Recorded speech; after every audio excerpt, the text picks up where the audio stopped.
Time to play the game. Time to play the game.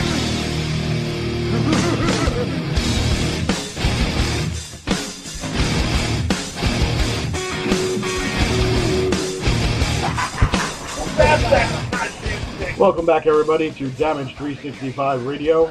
Welcome to episode number 10. Coach Kevin in the house here with the real number 8 JT. Always in the house. We'd like to wish everybody a happy Father's Day, regardless if you're a father of a two-legged or a four-legged child. You can hear chatter in the background. It's just the annual Father's Day barbecue I am throwing, so we have taken some time away from there to bring you your show, because I know everybody was looking forward to it. If not, you'll catch it on the rebound. Better. That everybody was. They won't. We got fans. We actually got to play some softball this weekend. How about that? How fast? That totally happened. Softball did happen this weekend. After a 5-week hiatus, Damage finally played some softball. And the first game we lost 8-7. That, well, missed 5 weeks of softball. Yeah, so about. We bounced back in game number 2 and took a 9-6 victory. Split the series and currently sit at 4-5 on the season. The split came against a team called the Nightmares. Also, I'd like to wish the manager of the team, Tommy Christopher, a happy birthday. Yesterday or the day before was his birthday, and they're probably out partying right now. But drinking some beers, kicking it back, maybe swimming, who knows. But yeah, whatever the case. So Damage softball, we split. We head into next week 4-5. Hopefully we can go back to a game over 500 with a sweep next week. But next thing we definitely want to cover is our Intercontinental Championship Tournament. Round number 3 did take place. I've been waiting for this, man. Yeah, it was a good round. I must admit. Big upsets, shockers. Some shockers, some definite shockers, surprise matches. You know, it'd be nice if my computer actually cooperated with us. It's gonna be a logo. Shocking. Shockers. Shock 'em all. The shockers. But here we go. Round number 2 saw this happen in a match between Randy Orton and Ricky Steamboat. Ricky the Dragon Steamboat defeats the third generation Randy Orton. Breathing fire. Shawn Michaels versus Bret Hart. Bret the Hitman Hart pulls it out and will face off with the Dragon in the next round. Dolph Ziggler drops his match to Austin Aries. And Austin Aries will take on Daniel Bryan, who defeated Rocky Johnson, Dwayne Sr. A couple shockers out there. Jeff Hardy dropped his match to Kurt Angle. And in a surprising match, very surprising match, Ric Flair lost. Dean Malenko defeats Ric Flair. The Nature Boy is out in round 2. Dean Malenko and Kurt Angle, 2 mat technicians, will go at it in round number 3. Owen Hart defeats the Honky Tonk Man, the longest reigning Intercontinental Champion of all time, is out. Rob Van Dam is out as well, as CM Punk took down Mr. Friday Night, setting up the Owen Hart versus CM Punk match. Pat Patterson, the first ever Intercontinental Champion, beats Ted DiBiase Sr., and he will take on Sting. Sting defeated Christian York. I could be a winner right there. Possibly. Pat Patterson, first ever? First ever Intercontinental Champion. Tully Blanchard defeated El Generico, and Jerry the King Lawler defeated AJ Styles, setting up Tully Blanchard versus Jerry Lawler in round number 3. Alberto Del Rio defeated Greg the Hammer Valentine. China, moving on, defeating Ravishing Rick Rude. So China versus Alberto Del Rio in round 3. Jake the Snake Roberts dropped his match to Mr. Perfect. And the most interesting match, I think, that's going to happen in round 3 is set up by the Macho Man Randy Savage defeating Jeff Jarrett. So it will be Mr. Perfect versus Randy Savage in round number 3. So that's your Intercontinental Championship Tournament round 3. You could tweet in your selections at Damage Athletics, your pick, hashtag Damage365IC20. And you never know. You know, your pick could be Could be a winner. Could be a winner. Let's see what else we got on the agenda for today. Oh yeah, we got the we got to meet the mess. But before Don't you wanna? before we get into meet the mess, we're gonna go to a brand new segment of our program.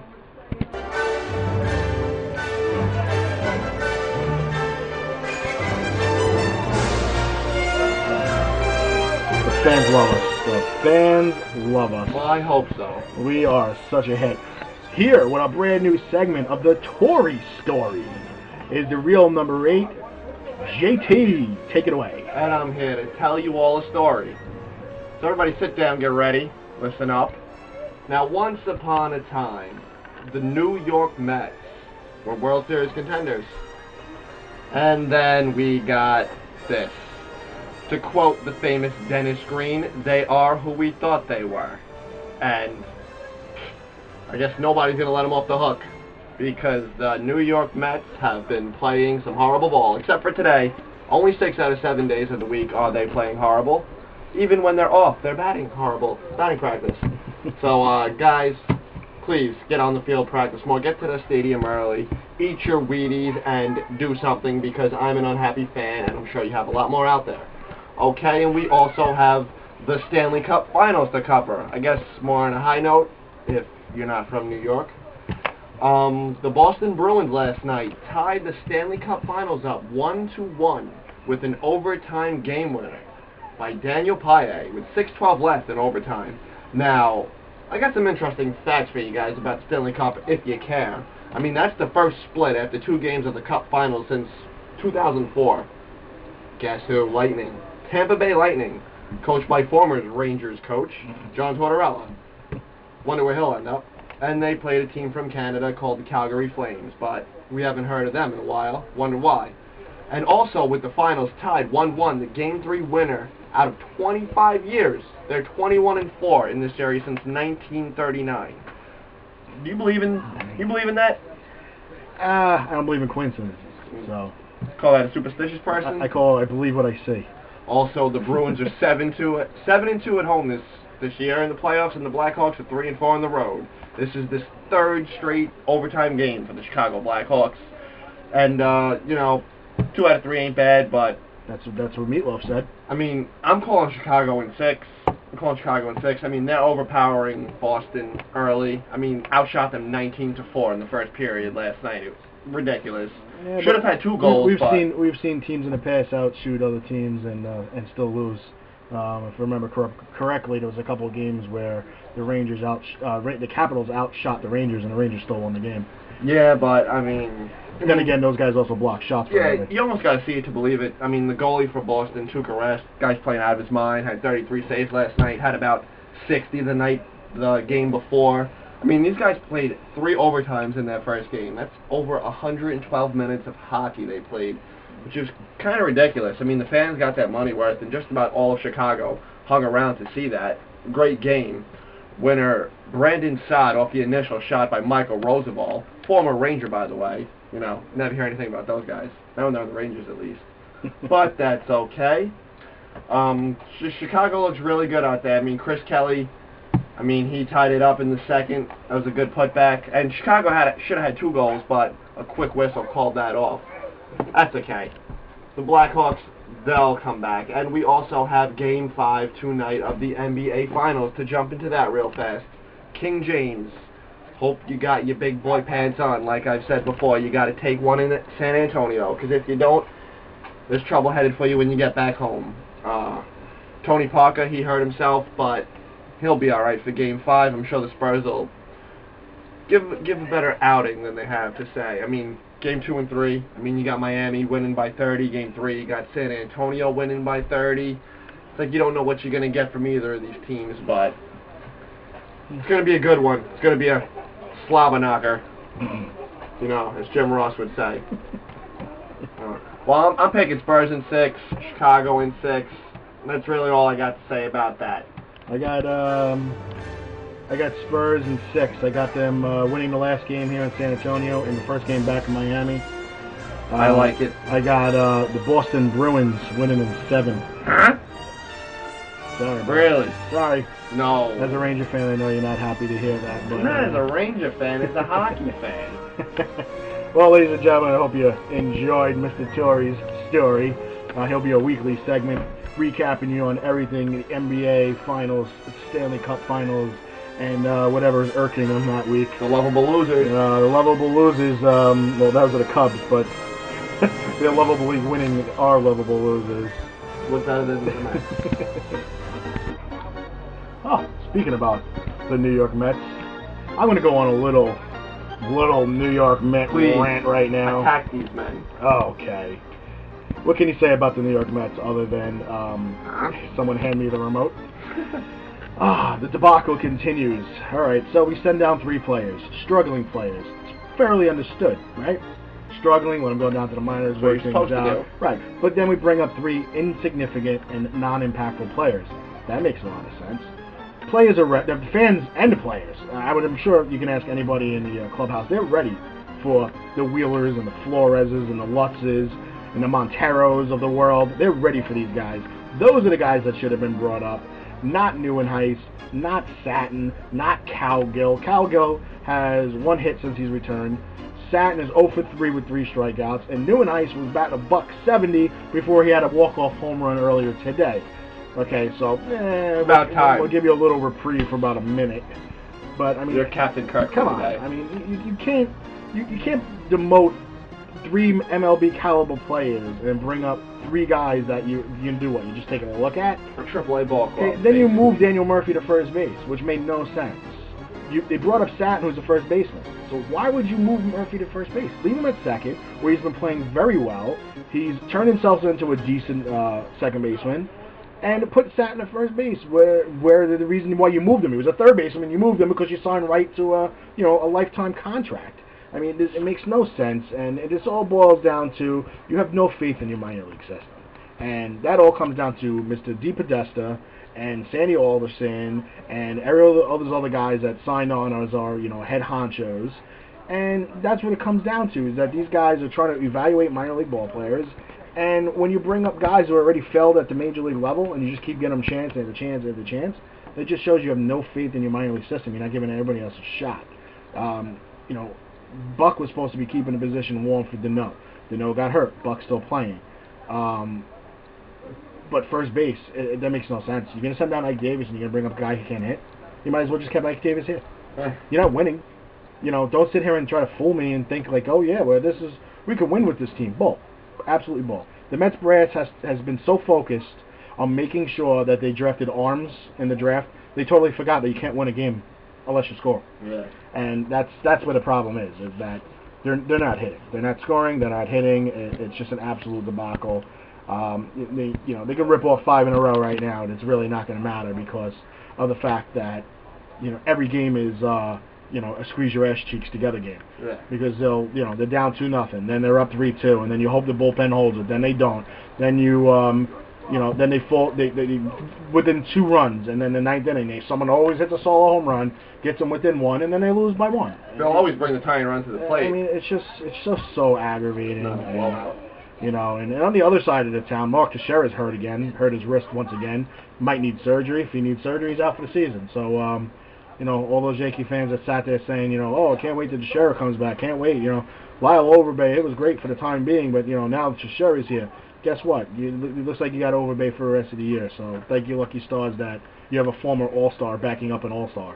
That's right. The Mets aren't so fortunate. We have a potential All-Star being backed up by a minor leaguer. So, We have an All-Star that can't even get All-Star votes. Well, the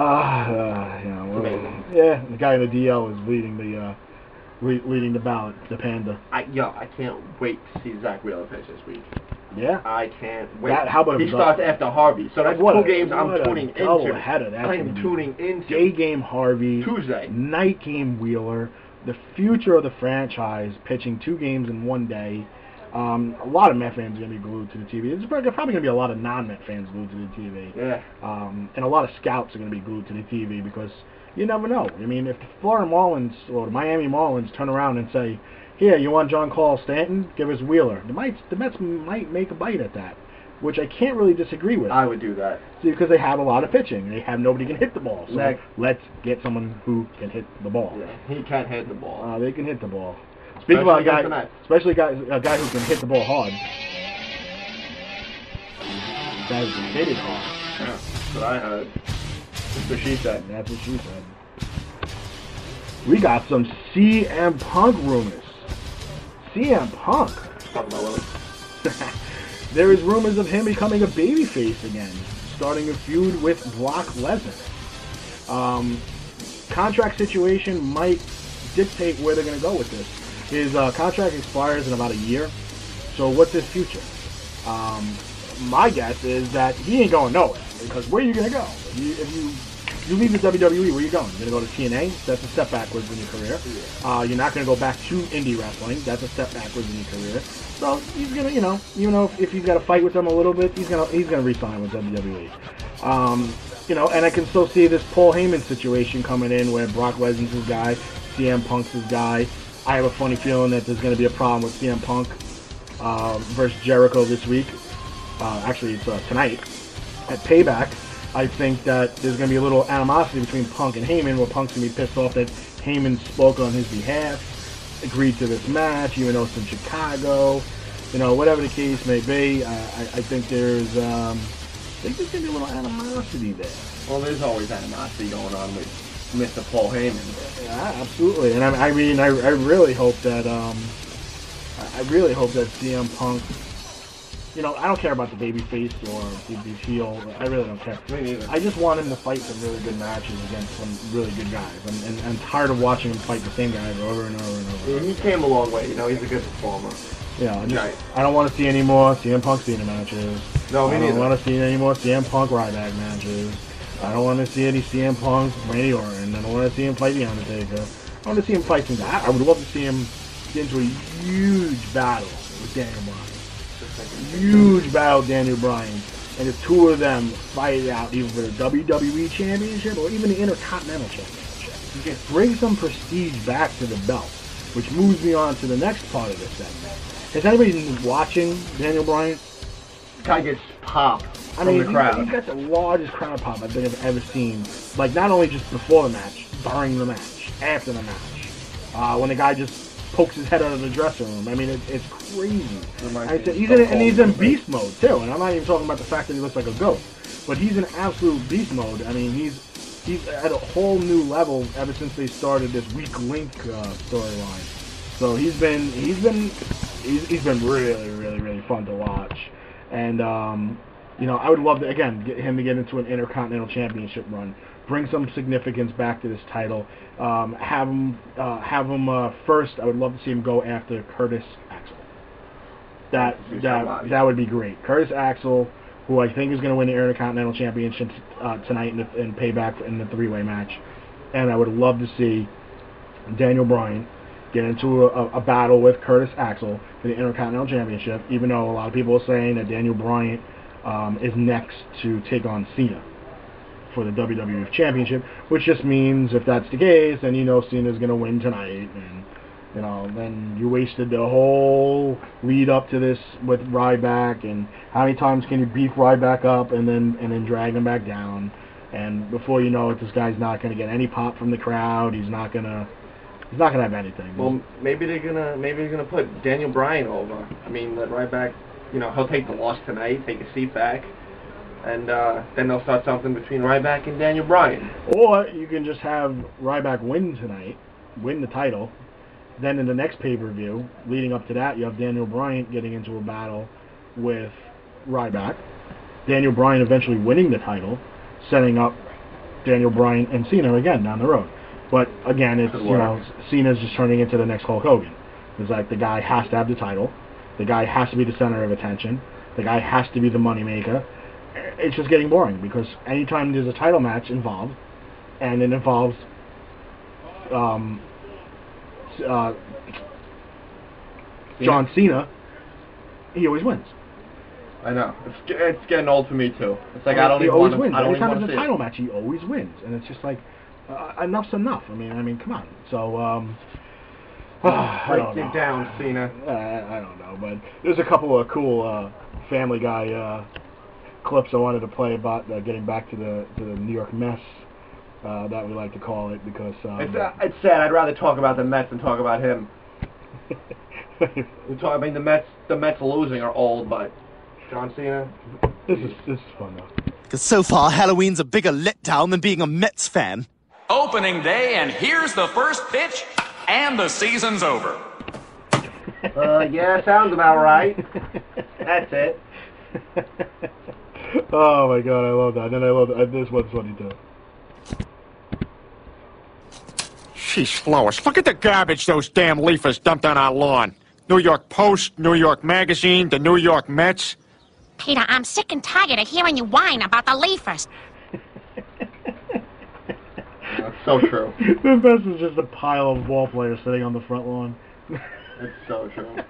Stick the whole team out there. You could say, I mean, Wright and Murphy could be dumping them. I'll give you that. The only guys in the team that hit the damn ball. Yeah. Once in a while, Buck runs into one, but again, I can't get mad at Buck. He had a sick month and a half. He was supposed to be a placeholder. The no got hurt, so I mean, he is what he is. We knew we were getting a 230 hitter with some power, and we knew this. So it's nothing surprising that he's batting 226 with Should have traded him. What is he got? He's got like I got like 11 home runs, 10 home runs. I don't know. I know Marlon Bird just hit his 11th today, so that was good.